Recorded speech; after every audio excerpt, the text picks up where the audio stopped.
Chapter 18. By the time Chase wandered out of bed and stumbled into the kitchen for breakfast, Nick had just set the serving platter of hash browns on the table to go with the scrambled eggs, pancakes, sausage, and orange juice. "What's all this?" Chase grinned. "I thought you might be hungry." Nick said, sitting down at the table.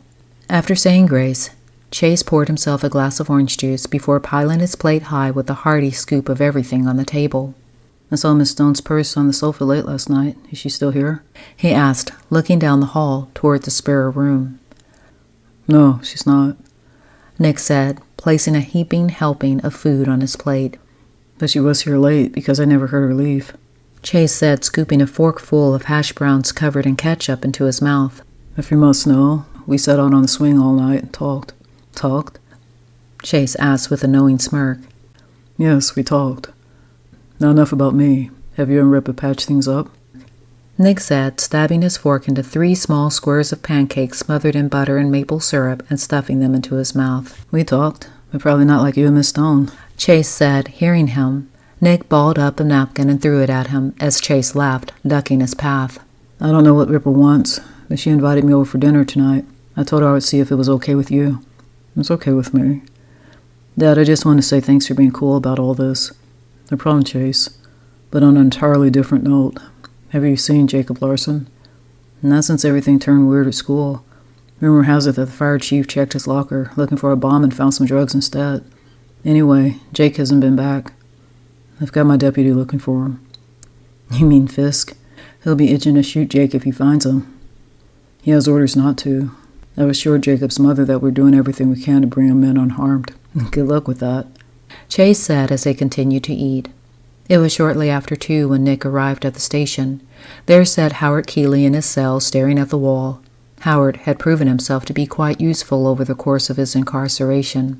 Nick wondered if, with the right guidance and discipline, Howard could have made a decent deputy. Fisk had made some improvements, but like Chase said, he was still a little too eager to haul people off to jail or threaten to shoot them if they didn't go quietly. "Deputy Fisk, how's it going?" Nick asked, walking into the deputy's office. Fisk looked up from his work. "Sheriff, I was just about to call you," he said, putting down his pen. "What's up?" Nick asked. "I hope you don't mind, but I was using the scanner, and a couple of calls came in from a man named Vincent Coda. Apparently our guy Ryan Hollis contacted him with the intention of meeting to discuss a change of plans." "Coda?" "I heard it loud and clear. I saved the message. I thought you might want to hear it yourself." "Yeah, let me hear it," Nick said, picking up the earphones and playing back the recording. Once the first message started to play, Nick strained his ears to listen to the conversation to see if anything sounded familiar. He was still convinced that Vincent Hebert was somehow involved. It was more than a hunch telling him that both men named Vincent couldn't have been a coincidence. After hearing Vincent Coda's message, Nick was quite sure that the man was from New York. But to Nick, Vincent Coda's accent wasn't different from any other New Yorker he had heard before. What was the matter with him? He couldn't arrest a guy just because he didn't trust them. He needed proof. This case was getting sloppy. There were too many pieces. What should have been an open and shut case loomed bigger and bigger once Michelin came into town, which prompted his citizens to start questioning Nick's capabilities as sheriff. Any other time he would have just made an arrest and moved on to the next offender. Instead, pride forced him to open an investigation which dug up more evidence than he knew what to do with. Now the whole mess was out in the open for the whole town to see, and the citizens of Callahan were not only looking to him for answers, but they were also tapping their foot impatiently while doing it.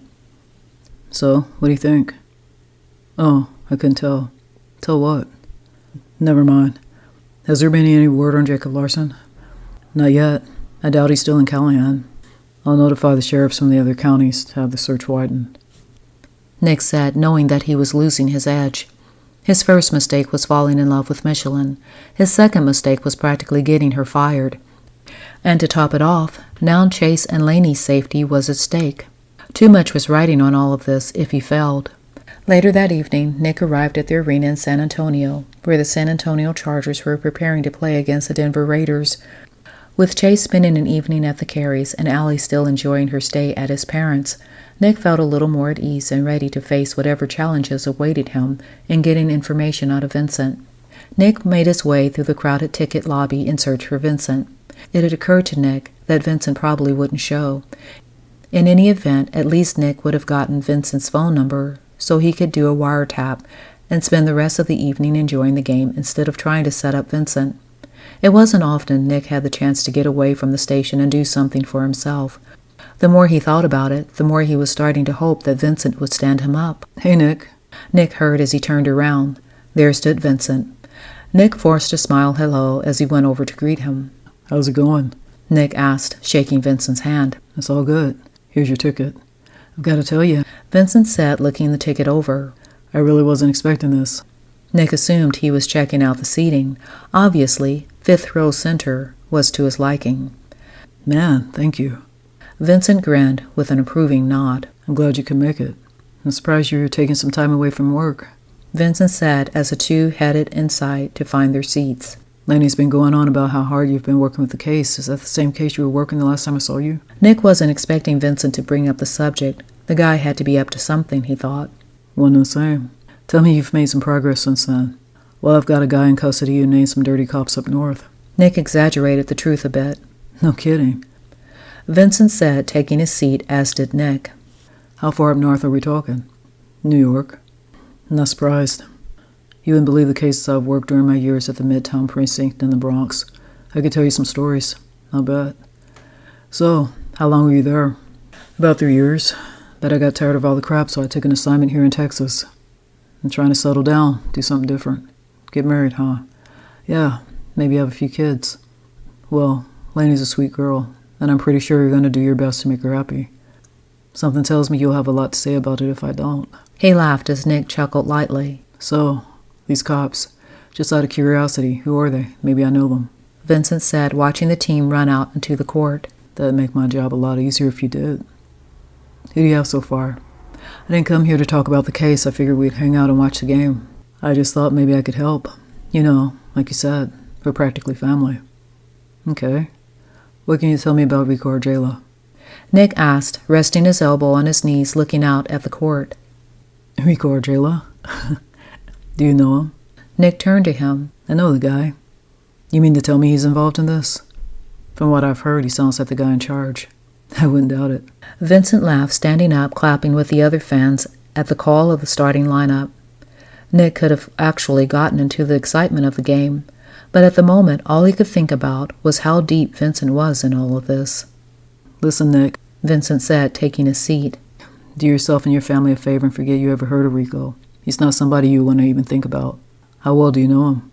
Well enough to request a transfer. Let's just say he's one of the reasons I'm here. Nick wasn't quite sure what to make of his answer, but for now he wasn't ready to push the issue. He couldn't risk Vincent thinking that he suspected him too. On the drive home, Nick's cell phone rang. Hello? He said, keeping his eyes glued on the road. Hey, Dad. Chase, what's going on? I was just calling to tell you that I'm going to spend the night at Grandma and Grandpa's. Tomorrow morning, he and I are going to go fishing. You're off school, you know. He said we'll head out to the lake about 5. Stay for a couple hours. I'll go to school when we're done. Fishing, huh? Do you mind?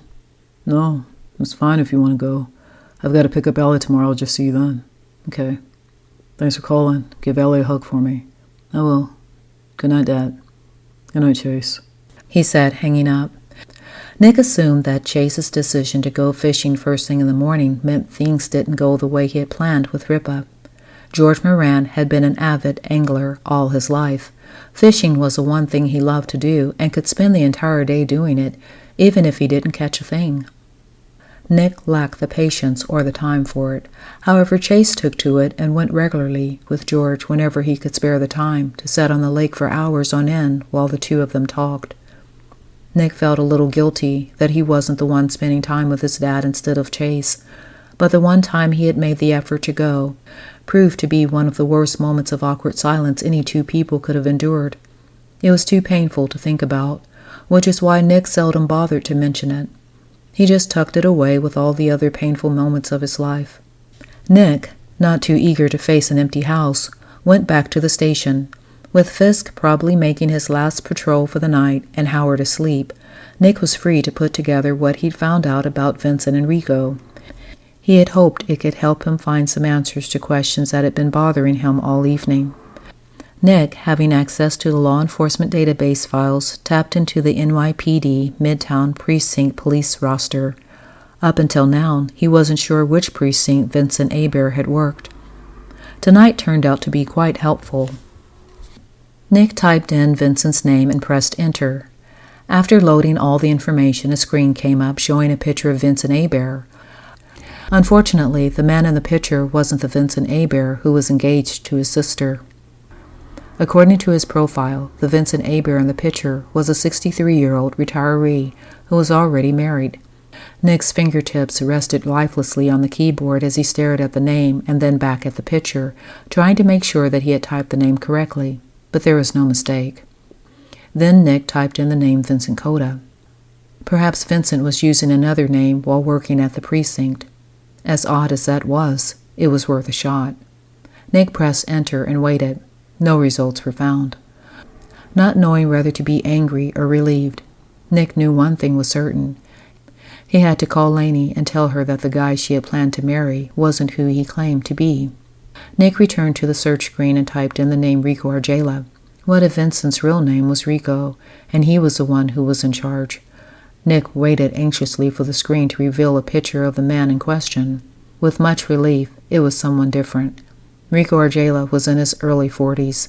His arrogant smirk made him look as though he were mocking the precinct and the photographer taking the picture. Nick grabbed up the handset and dialed the number. He sighed heavily while he waited. "Hello?" Lanie answered on the fourth ring. Hey, Lanie, it's me. I'm sorry to call so late. "Hey, Nick. I talked to Vincent. He told me that he had a great time. Thanks for inviting him." I had a great time myself. Is he there? "No, why?" I was thinking that I could drive up first thing in the morning, and we could have breakfast or something. 2 visits from my big brother in the same weekend. I'm honored." He could hear her smiling through the phone. What time are you eating? "About 8. Can you squeeze me in? Anything for you?" Thanks.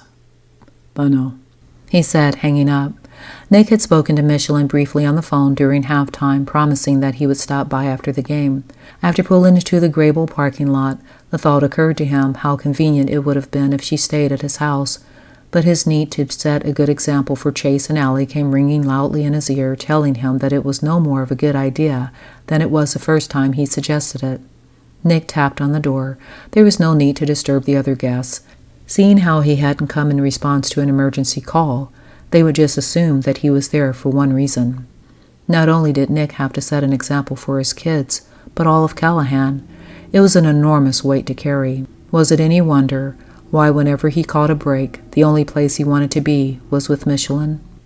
The time they shared provided the break his mind needed when he felt his life coming undone around him. She was his anchor.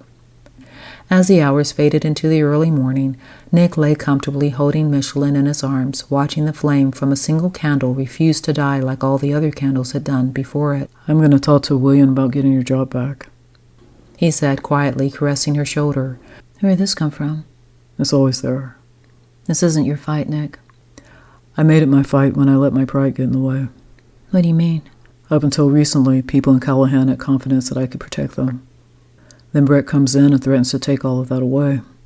I didn't do too well with that. My being here didn't help matters any. I'll admit, I wasn't too thrilled about it. I made you realize that I wasn't the bad guy. When you started getting on my nerves. I beg your pardon. She laughed, nudging him playfully. No, really. I couldn't concentrate on my work. My thoughts of you kept getting in the way. Then I realized I was starting to have feelings for you, and I wasn't ready to admit that. Because of Susan? Because of Susan. I was carrying around this enormous chip on my shoulder, and I was letting it influence how I felt about women in general. I guess thanks to me, women everywhere can stop thinking you're a jerk. Is that what you thought of me? No, I didn't think that. That's right. You just thought I was simple. I was wrong. There's nothing simple about you, Nick Moran. I have come to the conclusion that you are very complex and unpredictable. That doesn't sound very good either. Just when I think I know all there is to know about you, you turn around and do something completely unexpected. Like what? Fall for someone like me. I couldn't help myself. What you said before, you're right. We're two different people. I'm this uptight, meticulous control freak, and you're this down-to-earth, passionate force of nature. And when we're together, you just plow right through the walls I put up. I feel exposed and overwhelmed, and at times I can't catch my breath. But for the life of me, I keep coming back for more. I've never been called a force of nature before. That's just my way of saying that you make me feel alive. That's something I'm not entirely used to feeling. I've gotten to the point where I spend my days going through the motions, not really experiencing anything. Just doing what I need to do to get through it. But there's more to life than that, isn't there? You're right, there is. And I didn't realize that until I met you. But if you ever get tired of me plowing my way through, tell me, and I'll tread more carefully. I'm not complaining. Michelin sat as she drew close and kissed his lips. Taking her into his arms, Nick made love to her once more. The following morning, having drove home for a shower and a quick shave and a change of clothes, Nick arrived at Lanie's dormitory just in time to meet her for breakfast at the student union. "It's a surprise seeing you again," Lanie said, covering her bagel with a thin layer of cream cheese. You're not getting bored with my company, are you? Nick asked, taking a sip of coffee. "Of course not. So, what's on your mind this morning, big brother?" Yeah, the point. I know you've got a lot of things to do, so I'm just going to jump right in and ask. How well do you know Vincent Hebert? Why do you keep asking me about him? You know your happiness means everything to me, and I would never do anything to interfere in your decision. I know that. Is Vincent cheating on me? Is that what this is all about? No, it's nothing like that. Then just tell me, Nick. What is it? This case I'm working on. The one with the counterfeit money. What about it? I have reason to believe Vincent's involved. You mean he's investigating the case too? I mean, I think he's a suspect. Why would you think that? One of the guys I arrested told me there's a cop from New York. He's working with a guy who recently transferred to Texas. His name is Vincent Coda. They don't even have the same last name. But you're determined to think it's my Vincent. Never once did it occur to you that Vincent Hebert and Vincent Coda are two different people. I thought of that until Vincent mentioned that he worked at the Midtown Precinct in the Bronx. I ran a search. What'd you find out? Feeling her glare upon him, Nick carefully continued. The Vincent Hebert fella is not the man you're planning to marry. That doesn't mean anything. She drew in a deep breath. I know you love me and you must have a really good reason for doing what you're doing. But I can't deal with this right now, she said, pushing herself away from the table. Lanie? Nick called out to her. I hope I'm wrong. I know you are. I've got to go. Oh, and tell Allie I won't be able to make it to her birthday party next week after all, Lanie said, rushing off.